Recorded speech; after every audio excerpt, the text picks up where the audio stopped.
What's up, guys? Welcome back to DCA. So what I'm going to do in this video is show you a metric that you can use to identify where the market cycle may be headed to in the setting of a bear market.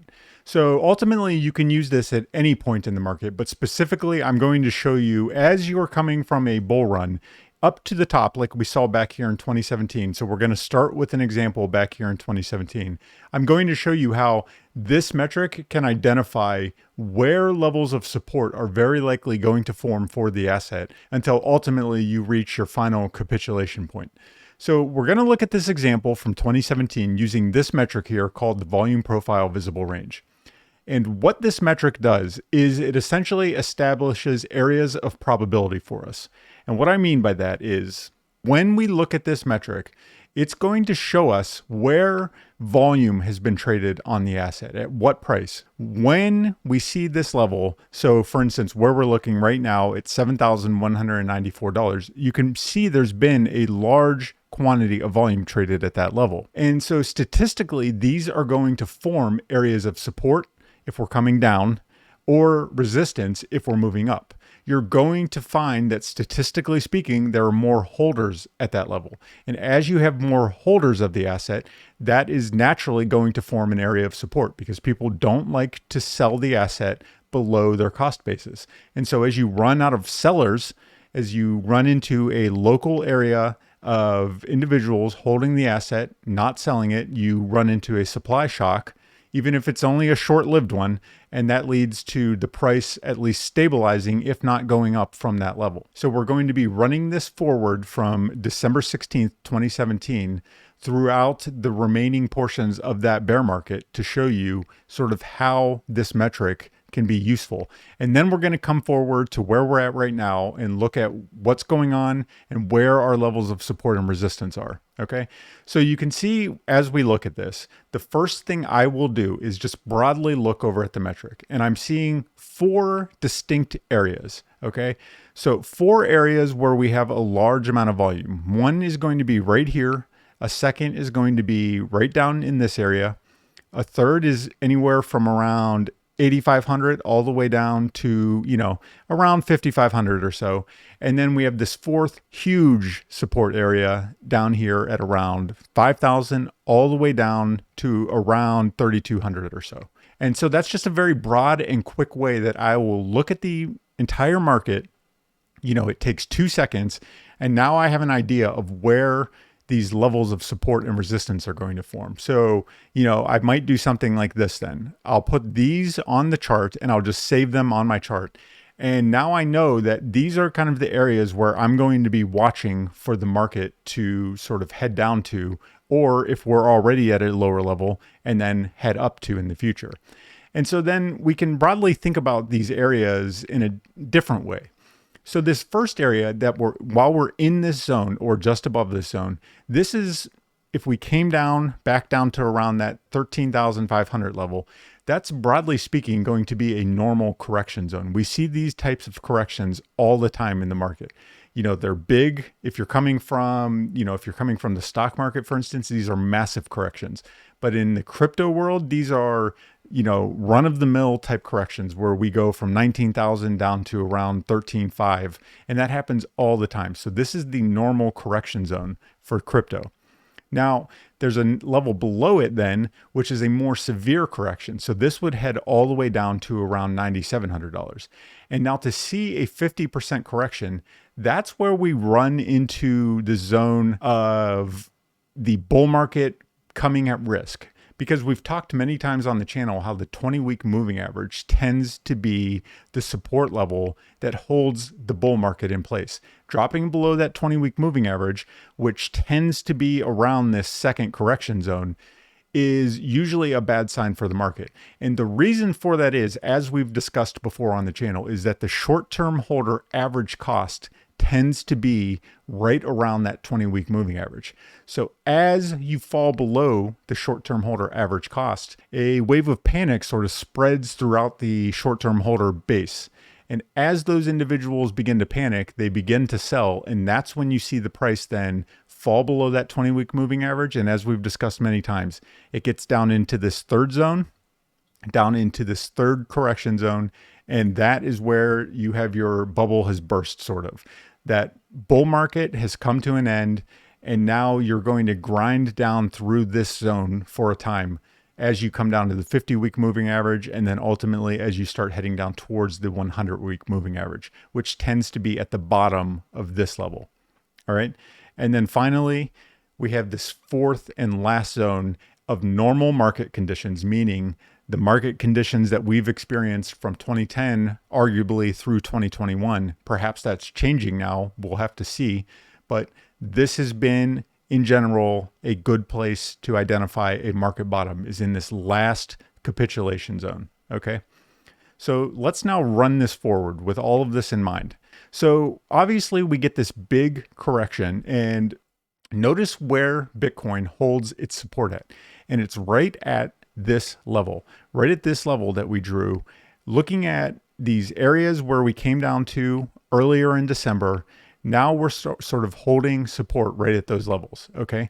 But remember, we just had a huge correction. We've come all the way from 20,000 all the way down to around 13,500. So this area is at risk, and it's an area we're going to need to see hold up. We continue to hold that level as support, and then, we test it multiple times, and notice what happens when we finally drop below it. And this is an important point here. These levels where the price sticks out, or where this volume measure sticks out much farther, these are called high volume nodes. So in this case, we have 4 high volume nodes, one here, one here, one here, and then the largest down here. The spaces in between are known as low volume nodes. And typically when you extend into a low volume node, you crash right through it. And that's why we see the price just fly right through this zone. And that's because there's no holders at that level. No holders leads to these large price corrections. And where do you correct down to? You correct down to where you have a lot of volume. So a high volume node or a support level. Okay. So as we move forward, you see that we basically move back and forth. We kind of hold this level as a level of support right in this zone. But then the same thing happens as we crash right down from the bottom of this level, right at around $9,700. And we crash all the way down into this zone. Now, you're not going to be looking at these different levels to be exact levels, like you're going to be trading on these levels.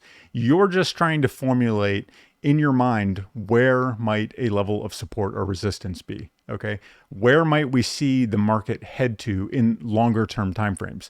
And ultimately, I would never typically use this on a daily time frame. I would be looking at it on weekly timeframes. I'm just using daily here so that we can sort of go through the process of the bear market so you can see how this plays out. And one thing I also want to point out, I want to show you where the 20-week moving average is. As we drop below this zone, that tends to be the end of your bull market. And notice what happens here. We lose that zone right here at the bottom of this support level. Okay, so as we're heading into this lower volume node. All right, so we lose that level. That's highly concerning that the bear market's over. We typically see ourselves come back and retest that level at least once. And that's exactly what happens. We come down to nearly the bottom of this level here. So we come down to around $5,800. The bottom of this level is right at around $5,500 or $5,600. So we get within $200 of that level. Then we get a bounce from there and we go back up, back into this zone. Notice when we get to the top of this zone, that's where we get rejected. So the $5,500 level has now become a very strong level of support for us.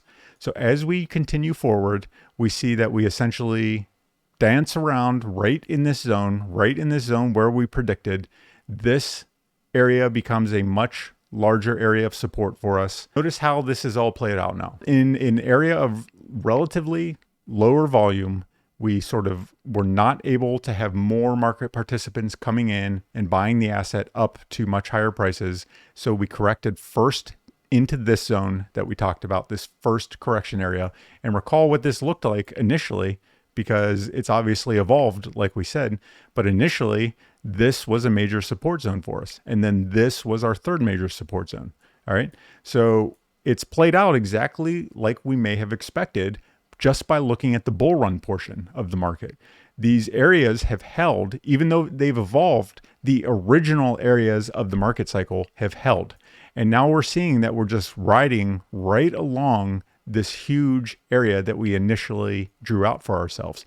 And what happens essentially anywhere below this level right here, notice that it's relatively much less volume, anywhere from 5,500 all the way up to around 6,200. So we crash down. And then we stay there for a few days, and then there's a huge volume gap between this area. So what happens? And just like we would expect, we crash right through it. Anytime you're coming from these huge volume areas and you sort of lose that support level, you're going to crash down to your next support level. And that's precisely what we see. So we head down, we crash down all the way into this level here where we drew out originally this support level. And that's what we ultimately hold for this market cycle. Because below that, you've essentially exhausted every single individual who's going to sell. You exhausted all of these sellers. Then you exhausted this relatively decent amount of sellers. Then you exhausted a huge number of sellers that were holding the asset in this level, all right? Anywhere from 5,500 all the way up to around 8,500. Once you sort of you've mentally exhausted these guys, they've all sold, they've all capitulated, and you got down into this range, you kind of ran everyone out of the market who's potentially going to be run out of the market. There's no one left to bully out of the market, okay? So at that point of peak capitulation, you only have the tried and true long-term holders. A lot of these people that eventually capitulated through here, they may even come in and start buying the asset once you're at this severe capitulation level. Okay, long-term holders are definitely buying the asset, and that's when you start to go back up. And notice these levels that we drew out, that these levels kind of hold as areas of support even future into the market now. It doesn't even matter what the metric looks like anymore. We've already defined where where this bull run, it sort of defined where the support and resistance levels are.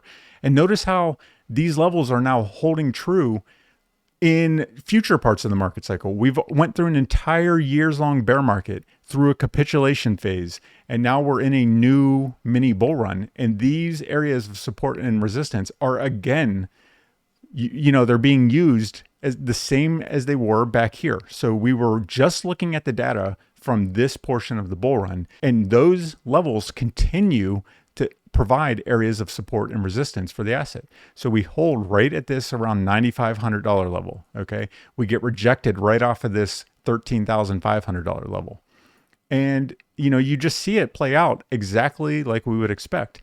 So even then in the COVID capitulation event, where do we hold as support? That $4,800 level essentially supports the asset at its lowest price. But you can see that we're, 2 years down the road now. And those levels that we drew back in 2018 or 2017 during the bull run, they're still holding the asset up as an area of support, or as we come up to these higher levels, an area of resistance. Okay, so what we're doing here is kind of looking in December, right when we got above that prior all-time high from December of 2018. So we see where we got above that all-time high and then started to go parabolic into January, where we sort of peaked out. And then we all kind of know what happens from here, right? But what we're going to pay attention to is where our support and resistance levels form. So now we're starting to get a very broad sense of how this market may play out. So we've formed 3 different levels, 3 or 4 different levels. We have a first level around here. Okay, so we've formed this larger level up here. And then we also have lower levels now here and sort of right there. So broadly speaking, that's kind of where we're looking at right now. Now, as we go forward, we're going to see how these levels then are going to either form support for the asset or not. And what we see is that right here in May, when we come down to sort of lead into our big crash, we come right down to this level. And what happens, like we said, this is a low volume node right below it. And what happens, the price crashes down below. And we get down into this larger zone now, this larger volume zone. So ultimately, that's right where we sit all the way until July, when we sort of bottom out at around 29K and then go on our run again. And you can see that this area, this general area, and remember, this is the key point. These aren't exact levels. You can't be expecting that you're going to be able to identify the exact level where this is all going to happen. We're looking to approximate levels of support and resistance. So as we're sitting here and, people are telling you that the bull run is still on, don't worry, buy the dip, that sort of thing, you should in your mind know that if the price drops down, if we do in fact fall below that 20-week moving average, we're going to be looking at this zone right here, because you can see it. It's right there for you on this graph. You can see where all the volume is. All right. And that's exactly how it plays out. Now, if you're sitting at this stage in the market right now, you may then be wondering, well, where is the support below us at? And it's very scant, but you have some right in this level, down in that 23K zone. So if the market cycle would have continued to crash from that level, that's maybe where you would have expected us to go. So as we go forward, you can see that we get to right here and we start to form a new fourth zone kind of. So we start to get a new level kind of right in here, and then a separate zone right above that right in here. So you kind of have these new levels starting to form as the cycle continues. All right. But you can see that below us, that's relatively going to remain the same. And so that's where we're at right now. We are down in this zone that we originally drew, but we're just below it now because we're forming, about $1,000 below where we were previously. So we're sitting right at the very bottom of this support zone. So it's all playing out very similar to the way that we would expect, very similar to what we saw back in 2018. Okay, so nothing very surprising has happened here. Now it all comes down to whether we will get a bounce or not off of this level. Because what's below us? Well, sitting right below where we're at now is nothing but a low volume node with very little volume all the way down to this $23,000, $22,000 level. And that's in itself a very small volume level. And if we come all the way back to this time, if we come all the way back and include 2018, you'll see that it maybe starts right around here, right at around 19.5. So that's ultimately where you may expect, if this market continues in a downtrend, and depending on how severe things get, this is your real next level of support right in this zone. Now, that doesn't mean we have to get down to that zone, but it is worth making note of. And just quite frankly, how many people on social media were telling you that 30K was never going to happen again? How many people were telling you that we never go below 30K again? It cannot happen. The vast majority of creators in the social media space tell you what you want to hear because it's beneficial to their channels. There's plenty of channels for you out there that will do that. This is not that channel. And what we're doing on this channel is trying to create frameworks for serious investors to sort of improve the way that they're thinking about the market.